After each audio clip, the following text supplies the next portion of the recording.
So we read last week about the meeting of Yaakov and Esav, and we read about the hug and the kiss, and they cried. And now the time to talk. So the verse reads, page 179. He raised his eyes and saw the women and the children, and he asked, "Who are these to you?" Remember, he didn't see him for 20 years. When he left, he was single. Now he's got a whole camp, or two camps. He divided them into two, right? So Jacob answers, he answered, "The children whom God has graciously given your servant." And everybody bows again. Then the handmaids came forward, they and their children, and they bow down. Leah too came forward with her children, and they bowed down. And afterward, Joseph and Rachel came forward, and they bowed down. And he asked, "What did you intend by the whole camp that I met?" Milacha, that's the translation. Literally, Milacha, what is this whole camp? Because, right, Jacob sent him many gifts of groups of cattle. So basically, he says, what's the intention?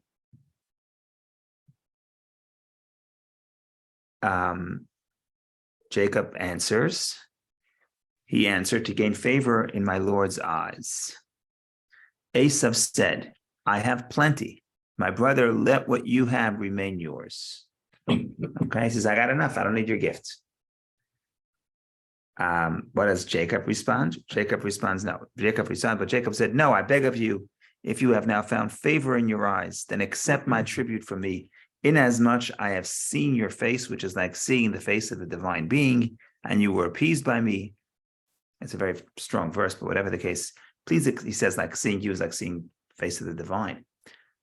So some people say it refers to Jacob's angel she met the night before. In any case, please accept my gift, which was brought to you, inasmuch as God has been gracious to me, and inasmuch as I have everything. He urged him, and he accepted. So finally, Esav accepts the gift. Go ahead, Steve. No, it's interesting that to gain favor in my Lord's eyes is very subservient.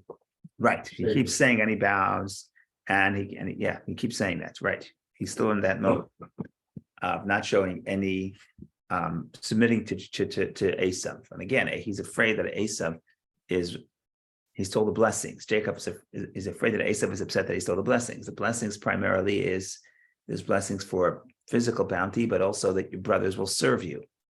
Is that the proper Hebrew translation? Of what? In my Lord's eyes? Adoni is my Lord, but my Lord doesn't have to be a master. Lord could also be Mr. Oh. Right? So it depends how it's used, but it's here in the context, he's bowing to him, and he keeps calling him my servant. He's referring to himself as my servant, right? So in this case, my Lord could be just more than just Mr., right?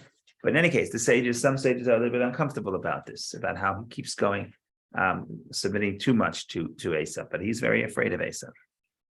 In any case, so let's stop here. What do we want to stop here? So some of the commentaries, both the more the Kabbalistic leaning commentaries, point out something very beautiful. It's a subtlety, but it's very interesting. Both Esav and Jacob say they don't need the gift. They're fighting back and forth who should take it. Finally, Esav agrees to accept it, which is also a lesson. Sometimes you have to be gracious, even if you don't need it. Someone's giving you something, right? Sometimes the best thing you can give somebody is accept from them, right? Making sure I appreciate what you're giving me. But how they describe what they have, that's what's very interesting. So Esav says in verse 9, "I have plenty. Yeshli Rav, I have a lot." What does Jacob say? Okay, it's very nice. You have a lot. But when you contrast that to Jacob, what does Jacob say? Jacob says in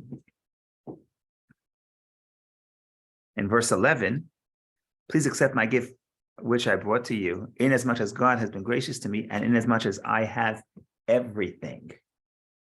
Jacob says, "I have everything." Esav says, "I have a lot." Now, I have a lot, I get it. You have a lot, but everything is a little strange. What does it mean you have everything? He's content. He's content. I have everything I need.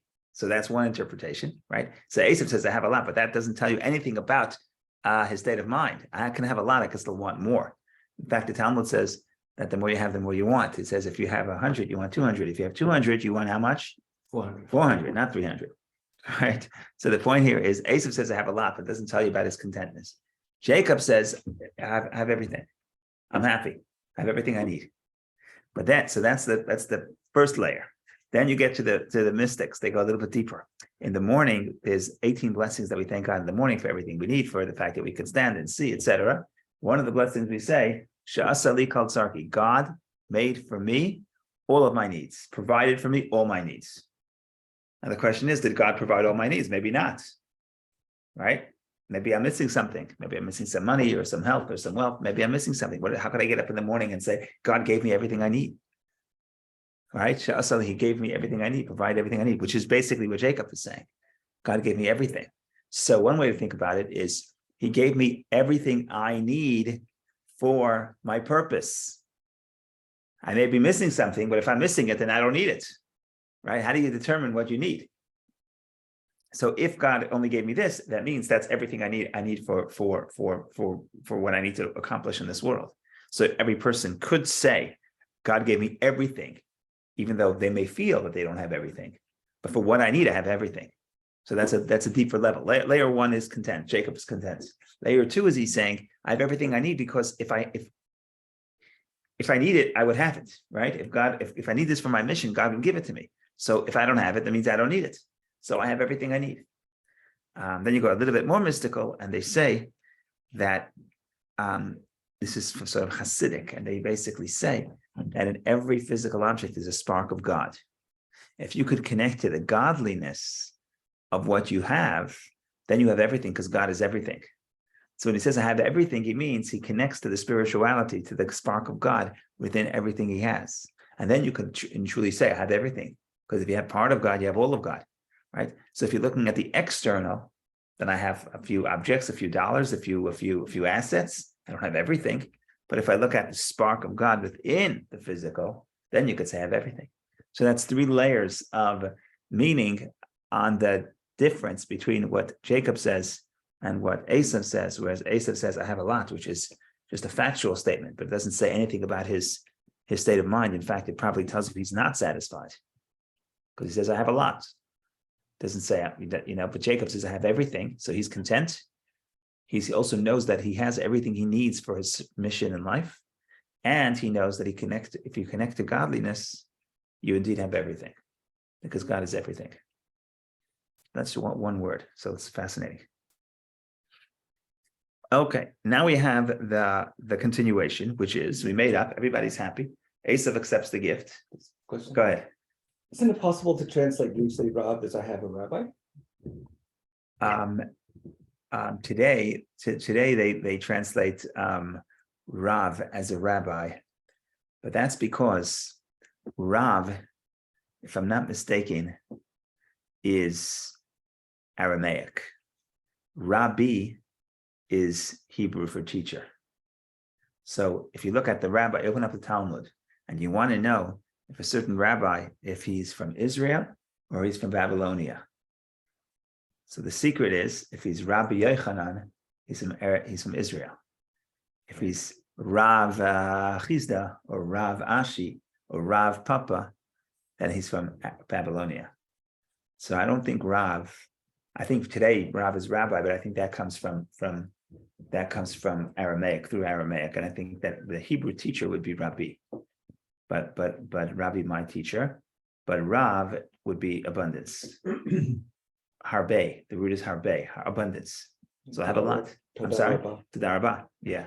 Muchas gracias. But today, if I'm not mistaken, please correct me if I'm wrong, a Rav would be one who is more conversant than just somebody who got smicha. Right. So today, again, it changes all the time. Everybody wants to distinguish themselves. So now, today, I think what you say Rav is someone who is actually, the way it's used today, if you want to distinguish between rabbi and Rav. So Rav would be somebody who's actually deciding halachic matters. Whereas a rabbi could be a teacher, could be a pulpit rabbi. Doesn't, just because you have got semicha and you got ordained and you're a pulpit rabbi for 50 years, doesn't mean you are actually answering halacha questions.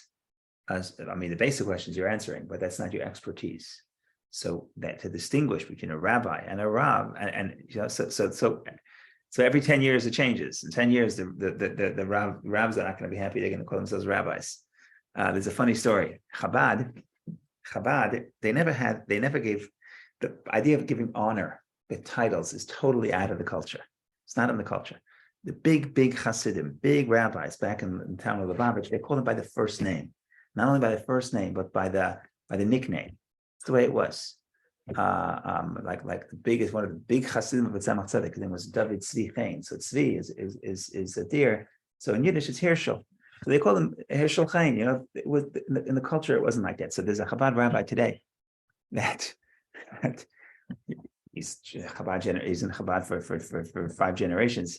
He says, I'm the first rabbi in my family. The first rabbi. He says, my great grandfather was Zalman. My great grandfather was Reb Zalman. And my father was Rav. I'm rabbi. So my point is the names change, but even years ago, it would be a sign of respect to say Reb. Reb was for anybody. Reb wasn't for a rabbi. Reb was Mister. You know, any Jew was Reb. A Jew was a Reb. Yeah. But typically in a conversation, a younger person would call an older person Reb. Yeah, so Reb is a sign of respect, Mister. As opposed to conversely. Right. But Reb is Mister. Reb doesn't mean rabbi. It's a short of a rabbi, but everybody is learning to some degree. So everybody's a Reb. Right. But that's more Yiddish. And then Rabbi is Hebrew, and Rav is Aramaic, I think. I mean, it was. Yeah, I think it's Aramaic. Go ahead, Vicky, please. Oh, thank you, Rabbi. I don't know if you're going to go there later, but I had a question about the actual reason that Jacob states for Esau to accept the gifts. Right. So they basically have different approach to a different understanding of the meaning of the gifts. Right. Because Esau kind of considers that, oh, he gives me something of material value and I have a lot already. And but Jacob has completely different view. He Right. says, because I found favor in your eyes. So they like talking different languages. Yeah, they aren't talking different languages. Jacob is much more Esau is much more utilitarian. In other words, do I need the money? If I don't need the money, I won't take it. If I need the money, I'll take it.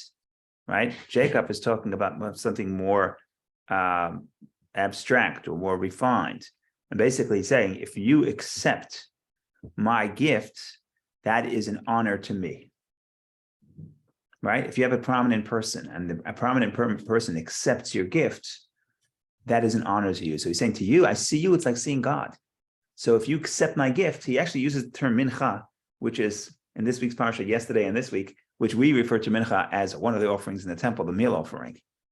Now it's used as the afternoon offering, but certainly mincha evokes not so much the idea of monetary gifts, but it's honoring, right? So if you accept my gifts, that means you honor me by accepting your gift. Let me tell you a law in the Talmud. And I remember when I studied, I was 15 years old, and I fought with my study partner, and this was the law. The law is like this: without getting into the whole broader discussion, kiddushin, betrothal, Jewish wedding is the man has to give the woman something of value, not vice versa. Right? Ha'ish mekadesh, the man is the one who betroths. The woman has to receive. What happens if the woman gives the man? If the woman gives the man, it's not kiddushin. Right? If the man says, I'm betrothing you by the fact that you gave me something, it doesn't work. The man has to give.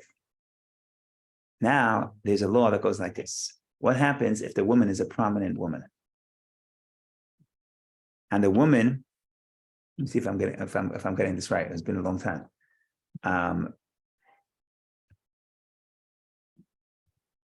I'm sorry. He's a prominent man. He's a prominent man. The woman gives him a gift. He accepts the gift. That would be legally considered as if he is giving her the gift. By accepting the gift from her, usually if the woman gives the gift, it gives them the thing of value. If the woman gives the thing of value, it's not binding because it's not kiddushin, it's not betrothal. The man has to give to the woman. But there is a case, if the guy's a prominent guy, accepting a gift from somebody is giving them a gift. So if she honors him and she gives him a gift and he accepts it, he doesn't need it, but he accepts it, He doesn't accept a gift from everybody, right? Not the president of the United States is not going to take a gift from everybody. But if he takes it from you, that's a sign of honor for you. It means he honors you. He's accepting your gifts. Then it's like the man gave the woman, even though the woman gave the man. So that's what Jacob is saying here. Jacob is saying, if you accept my gift, you're honoring me, right? It's not about the monetary. It's not about you need the cow. It's not about that. It's about that shows that I honor you and I want you to accept this from me. And because you accepting that honor is actually giving me honor. And it's like a gift to God, right? You know, it's like seeing God. When you see a prominent person, you see God, you give them a gift. You don't give a gift to God because God needs your gift, right? You give a gift to God because you're honoring God. And that's what that's what Jacob is saying. Jacob is saying, if you accept my gift, you are honoring me by accepting my gift. I that's wonder the if Esav understand, they don't have the same understanding. I don't think maybe he Esav doesn't, right? Maybe he doesn't. He had to. The verse says he had to insist. Verse 11. He urged him and he accepted. So I don't know that he realized, like, okay, what do I need this for? Some more cows. Like, I don't know if he understood this idea. Maybe he did, maybe he didn't. I don't know. Maybe he's just being kind and gracious. He doesn't want to accept it. I don't know. But the point here is, it's clear that Jacob's going out of his way and he's saying, I know you don't need it, but it's an honor for me that I could send you a gift, and I can give you a gift, and that you accept my gift. Question. Yeah. Rabbi. So looking at this whole story again, like anew, how does Esau know that Jacob is about to enter the land? Did Jacob had sent him the gifts to give him the heads up, right? Well, that's an interesting question. I don't know the answer. The answer, Jacob sends messengers to Esau, and when the messengers come, they come and tell him. So Jacob tell him, I'm coming, and then verse 7 on page 171, verse 7, the angels returned to Jacob saying, we came to your brother to Esau, wherever he is heading toward you, and the 400 men are with him. So how do you read this? You could say, when we got there, he was already heading toward you. But if you want to answer your question, you could say, we got there. We told him the message, which is, I'm coming back and I'm sending messengers to you to find favor in your eyes. And in response, he comes to greet his brother. So I think that would be the simple, straightforward meaning. The straightforward reading. How does he know? Because Jacob reached out to him. And just reading this story in general, doesn't it seem like Esau's a mensch? Yeah. This is a very positive. This is a very positive part of the story for Esau. The people who bash Esau, which is the traditional view, this is a very difficult story for them. In other words, yes, he looks like he's all good and he's forgiving, and he wants to, and we're going to read now, he wants to continue living together with Jacob. Right? So yeah, this is a story of forgiveness. There's no question. But you see how the rabbis are going out of their way to point out the differences in theology, or even in personality between the two. He says, I have everything. I have a lot. But yeah, there's no question that the general story is a story of forgiveness. There's no question about that. The only question is, just because someone forgave you right now, it's a story. We spoke last week that Jacob is the world of Esav is the world of chaos and motion. We spoke last week. Esav is the world of chaos, which is like emotion. Right? Jacob is more intellectual. With emotion, people have mood swings and they're intense, and they could love you today and hate you tomorrow. And that's what Jacob is afraid of. Jacob is afraid of that, although right now the forgiveness is complete, at least according to some opinions, right? So the dots of the two opinions, whether the embrace was full-heartedly, but some opinions say yes, he really kissed him with the whole heart. So right now he says, yes, Esau has forgiven me because of what I did for him, because of how I submitted, because of the gifts, because he's overwhelmed emotionally. But the nature of emotion is that it could change. And therefore, he doesn't take up Esau's offer to live together. Let's go together. It could be he doesn't go there because he doesn't want to go to his destination. Doesn't want to go where Esau is going, which is outside the land of Israel. So that's one possibility. But another possibility is, and that's the way the rabbis read it, he doesn't want to be with Esau. He's afraid of Esau. Why are you afraid of Esau? Didn't Esau just embrace you and kiss you and everything is fine? Even according to some opinions, it's actually completely genuine. Yeah.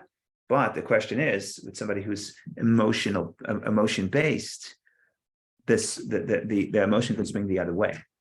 So it's very good to have a brother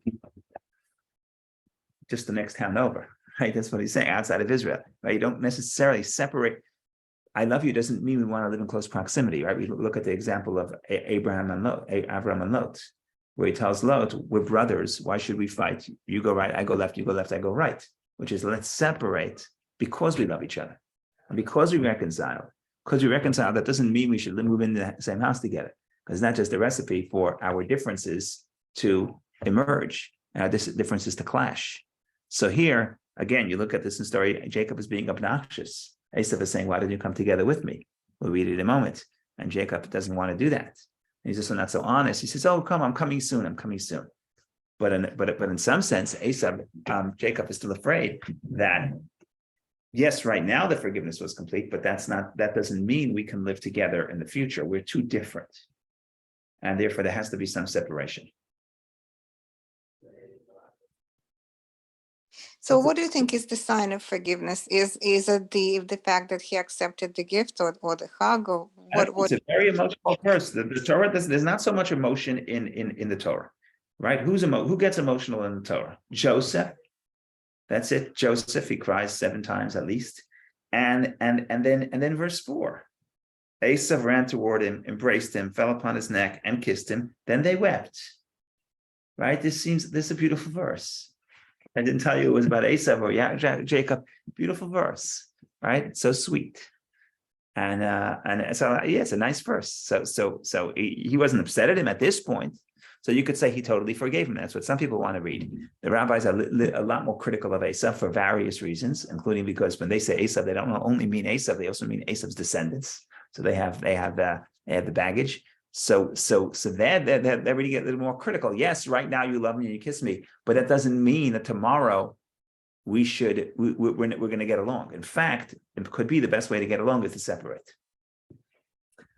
Is there any commentary from the rabbis that so Jacob comes with the women and the children, but Esau doesn't? He comes with men. With his army, with 400 men. So Jacob is not coming. So Esau, at least in the beginning, again, we don't know. We mentioned this, that there was a dispute about what Esau's intention. But from Jacob's perspective, he sees the men, 400 men, you're coming for conflict. You don't bring your kids if you're coming for conflict. So it wasn't like, oh, let's all go out and we'll meet in the restaurant and bring our wives and kids, right? So that's a reason that Esau is afraid, that Jacob is afraid. Now it's possible that Esau wasn't coming for conflict, but that's the way he did business. He's the head of a militia. Wherever he goes, he has 400 people. But that means that different cultures, different people who are different people from a sort of different culture, they interpret the actions differently, and that creates distrust. Esau does not have to mean that.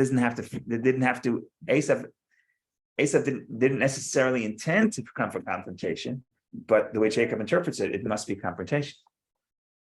Right, but so does Jacob ever meet Esau's wife and children? He doesn't really go. He doesn't really go there, not that we know of. Because Esau moves away. Esau moves away from his father, which is strange because he loved his father, but he moved away. According to some opinions, he moved away because he doesn't want the exile. That was the price to pay for the land of Israel, because everyone knew the promise to Abraham, the covenant between the parts, that the descendants will be foreigners and enslaved for 400 years, and then they'll return. So we mentioned this many times that Esau is not interested in it. He says, don't give me your honey, don't give me your stink. Okay, go ahead, Bob, please. Thank you, Rabbi. Good morning. I never saw this as a passage of forgiveness personally. I saw this as almost like, if you wanted to put it in movie terms, as a Western and a confrontation of gunslingers, where that if you were putting your bet on one of the teams, you'd put the bet on the evil side. Jacob is being overly solicitous. He's calling him my lord. He's being very servile to Esau. Yes. The way I see it is when they finally grappled and they say Esau came to kiss him, you might have told us in years before that he actually tried to bite him. Yes. God hardened his neck. And then suddenly Esau, like a good warrior, said, hey, this is not just Jacob I'm fighting. It's the Lord that stands behind him. Yeah. I better get out of here. And at best, this is détente. Right. It's not forgiveness. So I did not watch enough Western films, obviously, but I agree that your reading is the rabbinic reading. Your reading is the rabbinic reading, much more critical of Esau. And Esav, makes a choice. And like you say, he says that God is on his side. And according to the rabbis, that Jacob sends messengers, malachim, to Esav, and there's a disagreement: are they messengers? Are they angels? Esav is impressed or afraid of the angels that Jacob sends, if you want to read it as angels. So the way you're reading it is the way the rabbis are reading it, and it's like, don't be overly impressed. And even if at that moment, yes, Esav is a human being, and a human being is a twin, right? Even at the moment of confrontation, if you're coming for confrontation, it's possible, especially if you're a very emotional person, that the nostalgia, the emotion is going to overtake you for a moment, right? It's to be expected almost, even if you're not forgiving. So the rabbis are not overly impressed. So I agree with you. You're in good company. I'm just saying, if you read this, if you knew nothing else, it could be, yeah. I mean, he could have said, "Why do you steal my blessings?" and "You're a terrible person," etc. Right? Yeah, so you have both opinions here. I can't disagree with you. All the rabbis are on your side. What am I going to do?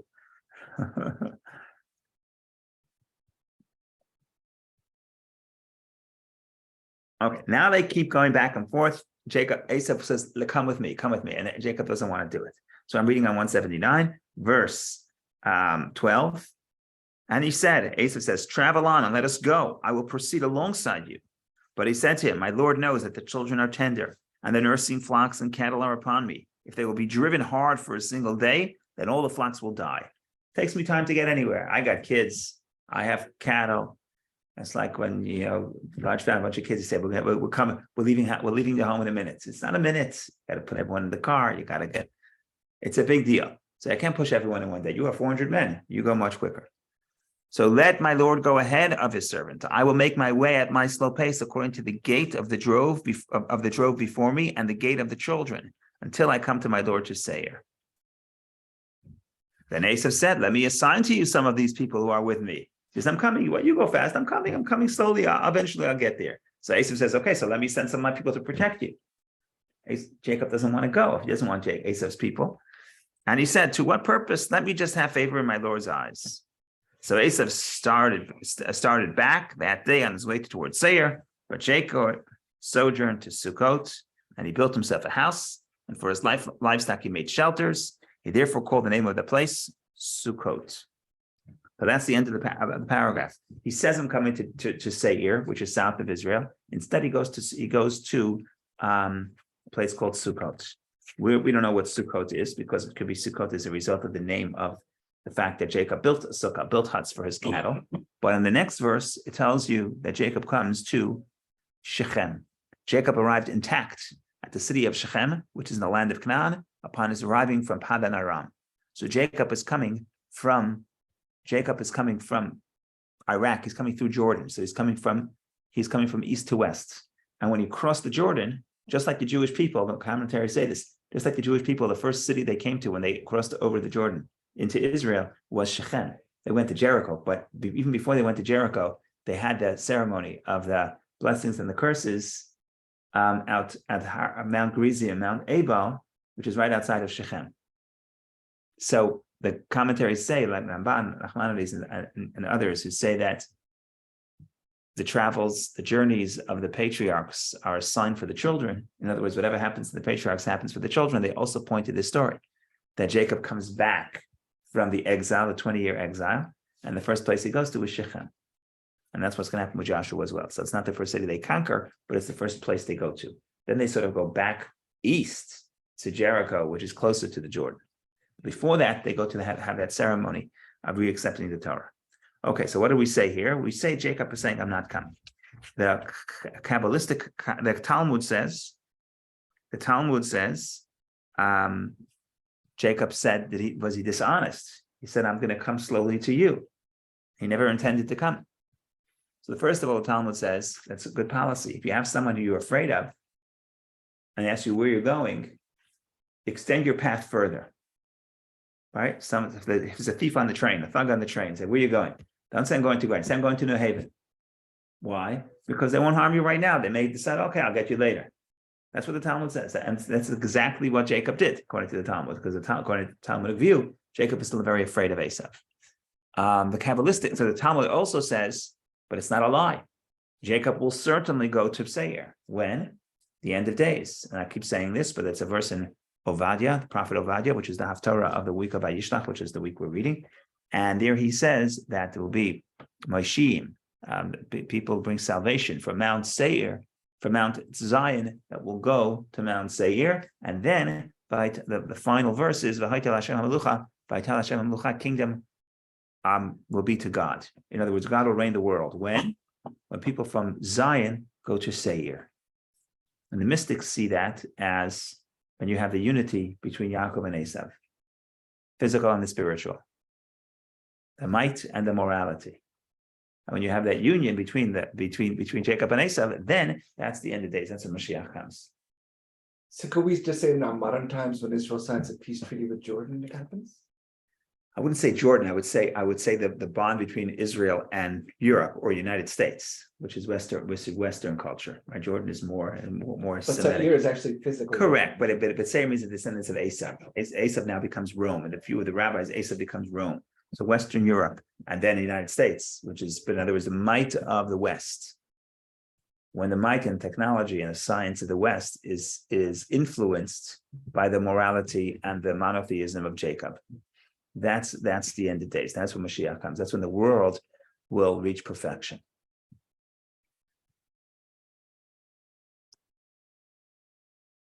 Okay, I'm lingering down the story only because the next story is a terrible story, the story of Dinah.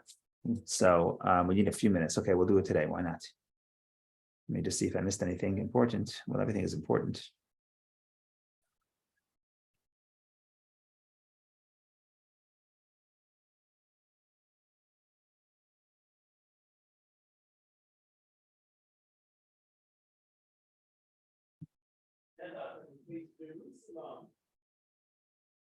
Okay, so this verse, this small little paragraph, you see in the article, in the Hebrew, it's a small little paragraph, verse 18, 19, 20. Seemingly it's not so important, but according to many of the commentaries, this really sets up the next story. The next story is a terrible story with Dinah being abducted and raped, and then two sons of Jacob killing the entire city. You know the story. We'll get to that later. And then later we have we have Rachel dying. And later we have, so it's not a great part of the parsha, really. But this, in some ways, is the introduction. So Jacob arrived intact. In Hebrew, shalem, complete. He arrives intact to the city of Shechem, which is in the land of Canaan, upon his arriving from Padan Aram, and he encamped before the city. This is an interesting translation. Vayichan et pnei ha'ir. It's not exactly clear what it means. Vayichan is he encamped. Pnei the face of the city. Okay, fine. Let's say he encamped before the city. He bought a parcel of land upon which he pitched his tent from the children of Hamor, Shechem's father, for 100 ksitas. So first thing he does is he buys a piece of real estate when he comes back. That's his first activity. He set up an altar there and proclaimed God, the God of Israel. Okay, and right after that, chapter 34 is a terrible story of Dinah. Now Dinah, the daughter of Leah, whom she had born to Jacob, went out to look over the daughters of the land. Shechem, the son of Hamor the Hivite, the prince of the region, saw her, he took her, lay with her, and violated her, etc. So what is there a connection between verse, 18, 19, and 20, and then what follows in the next chapter? So many of the commentaries say the problem here, the big problem is that this is a critique of Jacob. Why is this a critique of Jacob? 20 years ago, Jacob left Israel.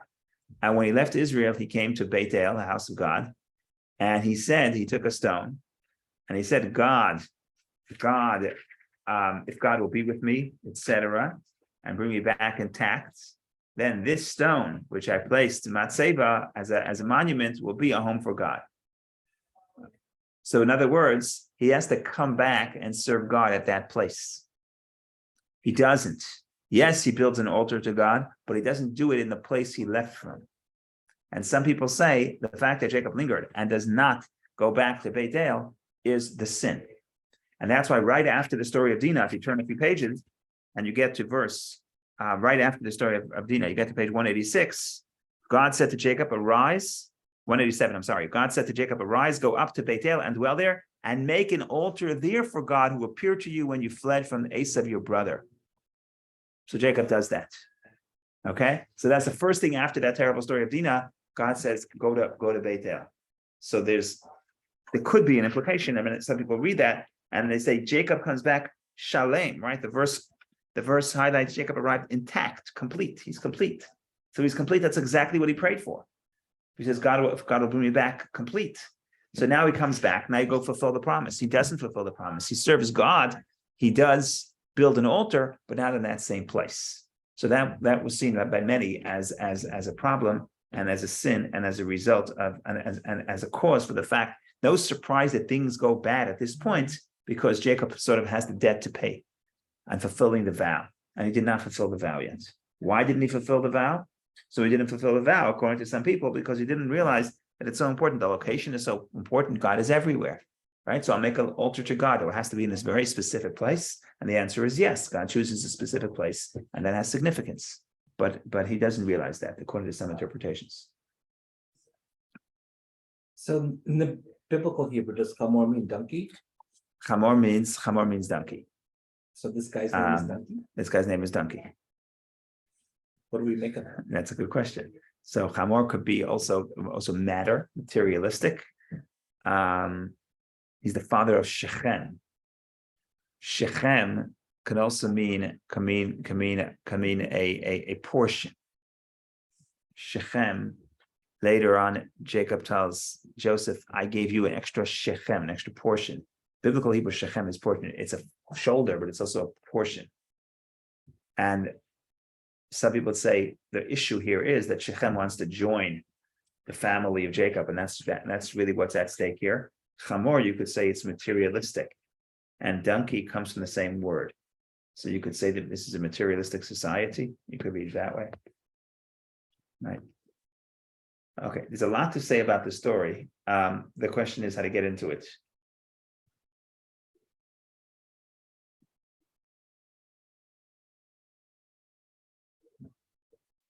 Okay, another thing we want to say is that it does show that he wants to settle in the land. So he makes a purchase. Remember, Abraham, for example, doesn't buy any land until when? Until 25 years, and no more, 25 plus 53 years after he comes into the land of Israel, the first record of purchasing land. And here he purchases land. Now I said that he encamped before the city, but Pnei Ha'ir literally is the face of the city. Some people would say face of the city are the leaders of the city. So basically he's buying land from the leaders of this town. And the point here is that he's buying land and they're selling him land, means they're accepting him to settle there. And the commentaries say that we want to highlight that Jacob understood the value of actually owning land in Israel, settling. So he wants to keep the sort of fulfill the advantage of living in Israel, but not just living temporarily, but permanently by buying. Problem is that when you settle, and you're getting permission from the people to settle, then there's some expectation of closeness and some expectation of marriage. And that's, according to some opinions, what's happening in 34. So 34 is a troubling story, chapter 34. You know the story, right? So basically the story is that we read that Shechem kidnaps and rapes Dinah. Then he loves her. It's unbelievable expressions of love. It's actually interesting. Verse 3, for example, he became deeply attached to Dinah, daughter of Jacob. He loved the maiden and appealed to the maiden's emotions. So Shechem spoke to his father and he says, "Take me this girl as a wife." So Jacob goes to so the father Hamor goes to Jacob to speak to Jacob. The brothers are very upset. But look what he says in verse 8. Turn the page. Hamor spoke with them, saying, "Shechem, my son, longs deeply for your daughter. Please give her to him as a wife." And then in verse 9, "And intermarry with us. Give your daughters to us, and take our daughters for yourselves. And among us shall you dwell. The land will be before you. Settle and trade it, and acquire property in it." And we know the story. The brothers trick them. What do the brothers say? Circumcised. Everyone should circumcise, and everyone does. On the third day, Shimon and Levi take their swords and they kill out everybody. Father is very upset, and he says, "What have you done? Now all the people you gave me a bad name. Now all the surrounding people are gonna come and they're going to kill us." And they said they weren't impressed by the father's anger, and the story concludes, should he treat our sister like a harlot? That's the conclusion. So we don't know who's right. Is Jacob right? Are the brothers right? So this is the story. And there are many ways of reading the story, and it obviously evokes the question of, was this a moral act, collective punishment? Is it okay? Is it not okay? So there's a lot to think about. But if anybody wants to say anything about this or raise anything about this, please do. And then I'll see if I can add something. Is there a rabbinic tradition that Dina is doing consensually? That doesn't say that. I can't say that. No, it's very clear. The question, there's a rabbinic tradition that she didn't want to leave. If you look, there's too many words on the way out.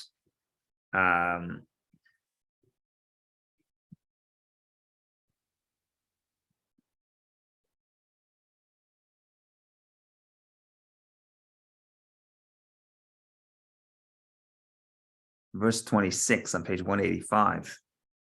And Hamor and Shechem, his son, they killed at the point of sword. Then they took Dinah from Shechem's house and left.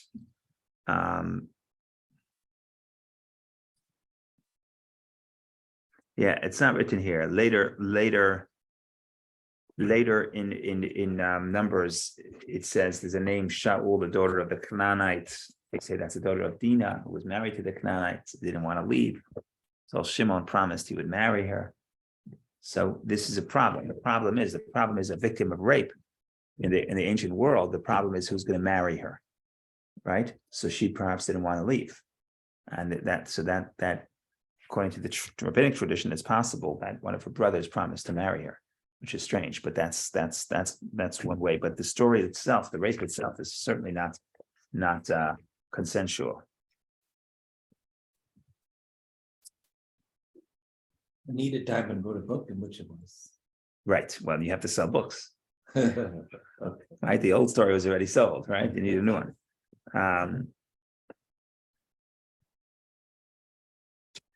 And Dina means judged, right? Or judge. Dinah comes from the word judgment. The word din is judgment. So it's the same word as Dan, right? Dam? Dan. Dan, yeah. Like Dan one of the is, brothers. yes. Why is it important that she's the daughter of Leah? Dinah, daughter of Leah, which gave birth to Jacob. So there's different interpretations why you have to emphasize Leah. Some interpret the fact that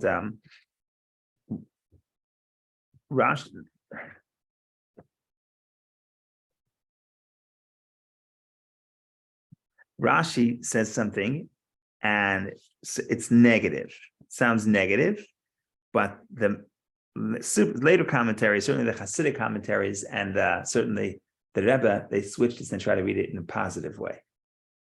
But what does Rashi say? Rashi says she's the daughter of Leah, but she's not the daughter of Jacob. What? You're highlighting when you say the daughter of Jacob, when you say the daughter of Leah, meaning she's closer to Leah than to her father. Says Rashi, because she keeps going out, she went outside to see the local girls. So she's called the daughter of Leah because Leah also would keep going out. As the verse says earlier, Leah went to the fields to greet Jacob. So we have twice that it says Vateitze Dinah, Vateitze Leah. Dinah went out, Leah went out. So the rabbis say, running outside. Okay, now this is going to happen. And the Talmud continues, the Medrash continues, says about her, they say Ki ima kabita, like mother, like daughter, like mother, like daughter. When you read this, it sounds like it's very negative, and it's basically attacking the victim. It's attacking Dinah, blaming Dinah and her mother for the fact that she's going outside, and because she went outside, that's why she was abducted. Right? So that's what Rashi says in the Medrash. The Hasidic commentaries say it a little bit different. It's certainly the Rebbe had a whole talk about this, and they say no. To the contrary, the going out was positive. The going out was to influence the people of the land. Both Leah and Dinah are supposed to have the power to influence the people around them, and that Rebbe ties it back to the story where people said that Leah is supposed to marry Esav because Leah could have influenced Esav. There's another Medrash that when it talks about the meeting of Jacob and Esav, so it talks about all the people, all the wives that bowed and all the sons that bowed. What it doesn't say is Dinah. No mention of Dinah. Question is, where is Dinah? So the Medrash says Jacob puts her in a box doesn't want Esav to see her, doesn't want Esav to see her, and want to marry her. The Medrash says, another Medrash says, that that's the problem. Because he held her back from Esav, that's why she was taken by Shechem. In other words, she should have married Esav. Oh, wow. And when it ever comes full circle, both Leah and her daughter Dinah have the power to influence Esav. Right? So we're reading the same Rashi that sounded negative. From the Hasidic light, we're reading it as positive. And we have the sources in the Medrash to do that, even though it's a simple reading of this sounds that like it's negative. So can't you say simply that Dinah could have influenced the son of Hamor? That's why she went out. That's why she went out there, to see in the daughters of the land. But so she went to influence them. Correct. Now, not everybody you're going to influence, or not everybody is ready to be influenced. Right? Jacob wants to interact. You see this. Jacob wants to interact with the people, but maybe they're not ready yet. Right? So you have to have timing is very important. Right? They're not ready necessarily yet. Okay, go ahead, Bob. Just, I was wondering what the rabbis think about if this is the book we're supposed to revere and learn from. What is the reason behind these black scenes, this rape and mass murder? And I mean, are we to learn from counterexample, or is there some mystical meaning behind all this? So the answer is that it's the story of real life. So this is what happens, and we're going to have moral questions in the future, and we're supposed to look at the Torah and see what the right response is. The problem with the Torah is, and I don't want to say problem, but the reality is the way the Torah is written, the Torah does not tell you clearly whose judgment is right. Was it the sons of Shimon and Levi, the sons of Jacob, or was it Jacob who thought it was a bad idea to kill everybody? And it's possible, and therefore some people say learn from Shimon and Levi to stand up and be strong and defend your family. And other people say no, what they did was wrong. Collective punishment is terrible. And it's possible that you have to learn one of those lessons. And it's possible the lesson you have to learn is that some cases there is no clear path that is morally perfect. And sometimes for survival, you have to do things that are immoral. And the question is, take the path that is the least evil. Now that itself could be, so in other words, does the Torah agree with Shimon and Levi? That's option one. Option two, it agrees with Jacob. Option three agrees with neither. In other words, it's not who's right, who's wrong. We're dealing with a situation where there is no clear-cut path.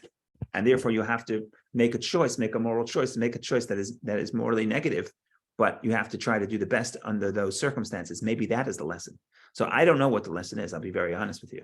I'm just telling you what other people are learning. But the reality is that more often than not, we are in situations, especially if you're talking about Israel today, right? This is every day you open up the news, collective punishment, right? Is the last two terror attacks in Israel is this little town, I don't know how to pronounce it, Chavara, and basically you drive by that town and there's a bunch of shops on the main street, and that's where the terror comes from. So the question is, should you, peel away some of those stores for the safety of the people? Say, yeah, for the safety of the Jews. People say yes, people say no, collective punishment, not collective punishment. People are dying. In other words, I'm not taking a side. I don't know, but I'm just saying this is the story in the 5 books that will address that question. Now, what is the Torah telling you? I don't know. Yeah, there is no real right or wrong here. And it's my old premise that, a true false question, the answer is yes. Right. I mean, so that they're having it both ways. And how are we to learn from this? Right. Well, maybe the lesson is that there are situations that are morally difficult, and not always do we know what to do. And not always could we be guaranteed that the decision we make is holy and pure and God is going to back it. So we have to have that level of humility and maybe questioning ourselves. Maybe that's the point. Maybe that's the point. We don't know for sure. The danger is when we know for sure. If we know for sure what the right thing to do in some cases, then we don't question it. We don't evaluate it. We don't reevaluate. And the answer is it depends. So this is definitely, morally speaking, this is a very, very difficult story, but it's relevant. That's the point. Once Jacob comes back to Israel, not as an individual person, but sort of as his own tribe. And you'll see in a minute that according to, this is really the tribes want to see whether they can intermarry, whether Jacob is a foreigner. That's what Shechem and Hamor are trying to figure this out. So they're not coming as individual people. They're coming sort of, I don't want to say national because they're a small nation, but they're coming with the aspiration of being their own people and their own distinct people. Then you have certain dangers. Then you open yourself up to dangers, and you have to ask yourself, how do you protect yourself? And the answer is not always clear, but the question is clear, and the question is in the news every day, like I said. So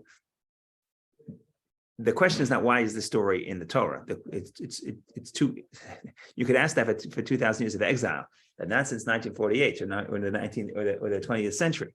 Right here, we know why we see this situation coming up again. The question is, why is the Torah not so clear about who's right and who's wrong? So that becomes an interesting question. I don't know that I have the answer right now at this point. But I do want to take Vicky's question, and then I want to speak for at least 5 minutes on the story because I have something interesting to say. Not won't address the whole story, but I heard the insight. I thought it was very good. I want to share it. Go ahead, Vicky. Thank you, Rabbi. It's not like I have an answer to that question, why and who is right and wrong. But I had a small question about verse 3, where it says that Dinah, the daughter of Jacob. So when he got attached to her, it's emphasized that he's the daughter of Jacob. At the beginning, when she went out, she's the daughter of Leah. So it's a complex issue. Some Also, people say that now they want to marry Jacob's family. Right? Remember, this is tribal. In the Middle East, think about this as tribal society. Even today, you see this in the Middle East, but certainly then, you marry into other tribes for the sake of peace, for the sake of creating stability. This is what I hear. I don't know this firsthand. One of the ways of marrying into another tribe is through rape. You rape the girl. Nobody else wants to marry her. Then you offer to marry her. Right? Let's say the father would not want you to marry her to begin with. But after a rape, maybe that would change. So there's other stories in the Bible of rape, not many, but there are other stories. David's son, there, he loved her, he raped her, and then after he raped her, he was disgusted with her. He didn't like her, right? That's a whole different story. Here, it's clear Torah goes out of its way to use all the descriptions of love. He really loves her, he wants to marry her. And now that's the question. What do we do? And even in the negotiation between Jacob's children and Shechem, they're talking about, if you circumcise, we'll become one people, we'll marry you, you'll marry us, we'll become one people. And that's what he goes back and tells the townspeople. So they really want to connect to Jacob's family. At least Shimon and Levi don't think that's such a hot idea. Okay, let me say something. That's not the best way to go about it, though. Well, it depends where you live. It depends where you live. If you live in the Middle East, in some areas, people still do it today. That's what I'm told. That's what's not an unusual thing. You have arranged marriages. The girl knows who she's marrying from. The people know who the girl's marrying from. They're very young. If you want to come and you want to marry her, in some areas, that's what you do. You rape for marriage. That's listen, I'm not here to beautify the situation, but it seems like if that's correct, that's what I hear. If that's correct, then it's clear that this is what Shechem is doing. He's not trying to violate her and take advantage of her, right? He does love her and he wants to marry her, right? In the ancient world, in other words, the rape victim, usually the person didn't want to marry the rape victim. The rapist didn't want to marry the victim. And that's why in the Torah, the punishment of the rape is that he can't divorce her, right? This is a different case. This is, you see clearly, he loves her. Thank you. That's a different twist. Okay. And another plot for another movie. Thank you. Right. But I still want to do a little bit more on this plot. Okay. The issue is like this. The issue is when they come, when Shechem and his father, when the father, Hamor, comes to the sons of Jacob, and he says, could we have Dinah? Dinah we want to marry Dinah. Shechem, my son, wants to marry Dinah. All the brothers give the solution. They all say, let's see. Verse 13. Jacob's sons answered Shechem and his father Hamor cleverly, and they spoke because he had defiled their sister Dinah. What do we know? First of all, cleverly. That's whitewashing the word. Mirma with trickery, right? They're tricking Hamor. Mirma, they're tricking. That's also the same word that we had with Jacob stealing Esau's blessing. The father says your brother came with cunningness. So clever or cunning is worse, cunning. So they answer cunning. So we know whatever they're going to say, they don't mean it. But what's happening here is all 12 sons are involved in this cunningness, right? What do they say? They said to him, we cannot do this thing to give our sister to a man who is uncircumcised, for that is a disgrace for us. Only on this condition will we acquiesce to you, if you become like us by letting every male among you become circumcised. Then we will give our daughters to you and take your daughters to ourselves. We will dwell with you and become a single people. But if you will not listen to us to be circumcised, we will take our daughter and go. Who put forth this plan? All the sons. The people circumcise themselves. Who goes to kill the whole city? Just Shimon and Levi. We have to assume that the other brothers didn't agree. Well, they didn't come along for the ride. And the father certainly didn't come along. The father certainly wasn't happy with this idea. So what changed? How come everybody proposes the proposal, and when it comes to carry it out, only 2 people do it? See the question? So then you ask, was this a surprise? Did they think this is how it's going to unfold, or did the plan go off? What was their plan? What were they thinking to begin with? In other words, it's possible, it's likely, because you see that in the beginning they all proposed the solution, but further down the line, only 2 people follow that plan. It's possible that this was the plan was this what they wanted in the beginning, or something went wrong with their initial plan of mirma, of deceitfulness, of cunningness? In other words, was this the way they predicted this would play out? The thesis is no, they did not expect this to happen. And because it went wrong, it went south, that's when Shimon and Levi said, we have no choice but to kill everybody. And the other brothers say, you crazy, you can't do that. But they said, we have no choice. But that wasn't the initial plan. So what's the thesis? The thesis is like this. He says, could you marry us? Now, could you marry Dinah? Now, what's the problem with the scene? The problem with the scene is that they didn't release Dinah. Dinah is still abducted. So they come, it sounds like they're coming to make a shidduch, right? Oh, let's make a deal, let's make a shidduch. But you're still using violence, you're still holding her back, you're still abducting her. So obviously, the balance of power here is not even, right? The Jacob's children can't break into the house and steal and take Dinah back, because Shechem is the leader of the city and he has people protecting him and his clan protects him. So the balance of power is not equal. So they have to use trickery. What's the trickery? So the trickery is, how do you tell somebody, I don't want to marry you, but they want to marry you? You could say, I don't want to marry you, but then maybe they're not going to listen. They'll just abduct her. So you say, yes, I'll marry you on condition. Okay, then you'll try to fulfill the condition. Maybe you will get them. It's much easier to say no if it's not outright, right? You say, do you want to marry me? It's not like outright no. Yeah, I marry you on these conditions. So what do? All 12 sons. They put forth a condition that is absurd. It's impossible. Nobody's going to accept this condition. Why is it so absurd? Okay, Shechem wants to circumcise. I understand. You want to marry somebody, you're going to circumcise to marry someone. I get that. Possible. A little crazy, but okay, fine.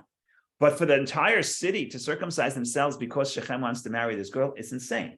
Nobody would expect this to happen. No normal person would expect this to happen. If we know the end of the story, but if I stopped you and I say, here's the story. Somebody came and somebody said, and the children of Jacob told Shechem, if you can convince the entire Greenwich to circumcise, then I'll marry you, right?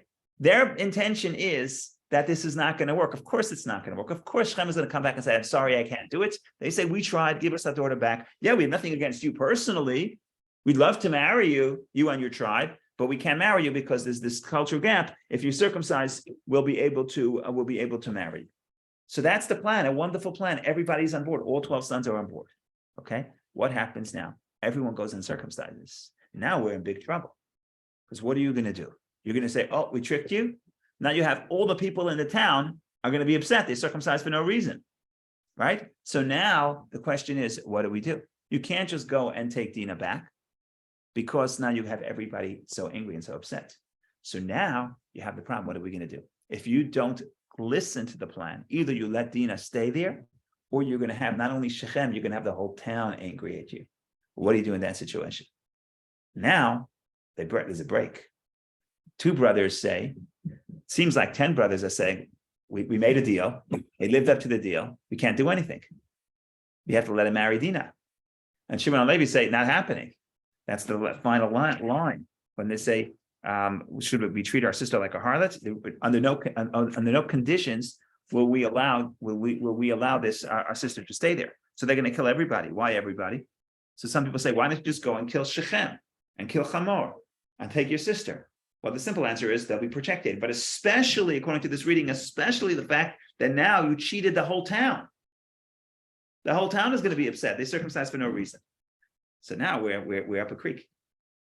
So again, I'm not solving the entire story. We'll continue next week or the week after, and we'll try to unpack more of the story of was it moral, which approach is the better one, Jacob or the brothers, etc. We can still unpack the story.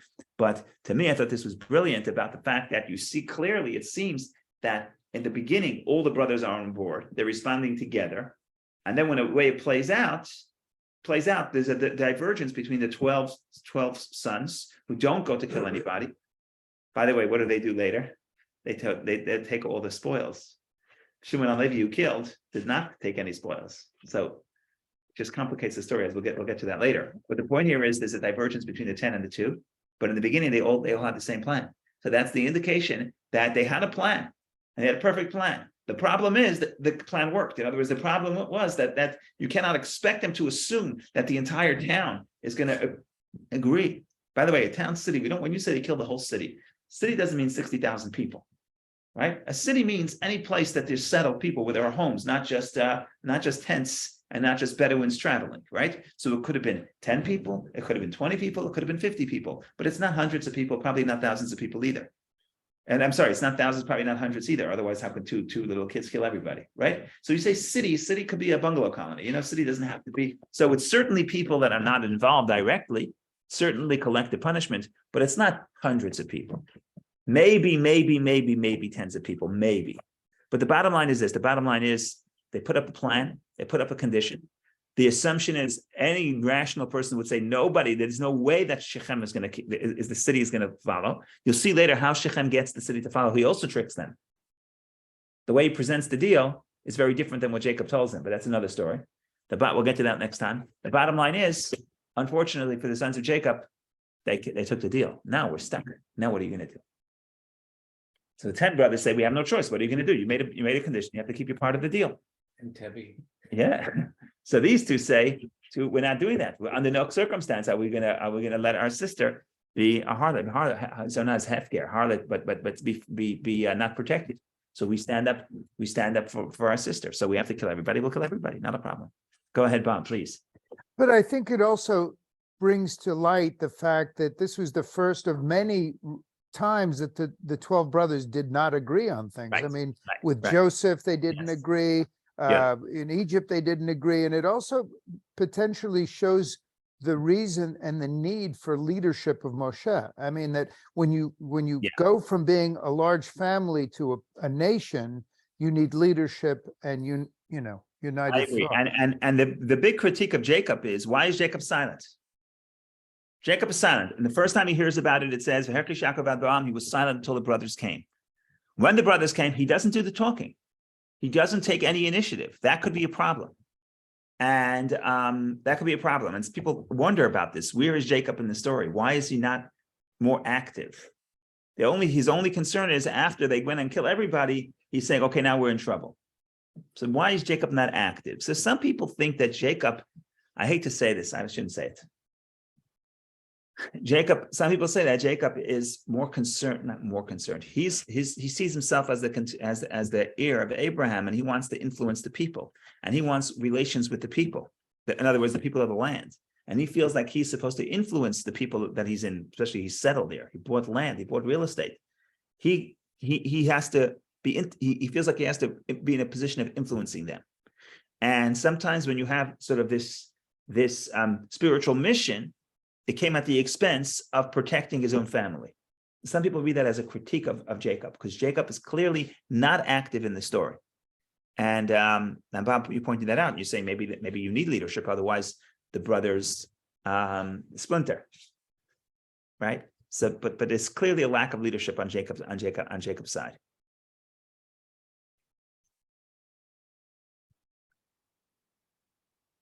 Okay, I think we'll stop here. Next week will either be at a new location, and may have to cancel next week because for the sake of the Hebrew school. But if we have to do that, we'll have to actually cancel. No, the next week we could do. Next Sunday we could do. We could do the next Sunday. We'll be already on it will be intermediate days. Yeah. Okay, if I don't see you, I'm sure I'll see you, but if I don't see you, have a wonderful day and a wonderful Pesach and only good things. Yes, Rabbi. Take care. Be well. Thank you. Thank you, Rabbi. Thank you.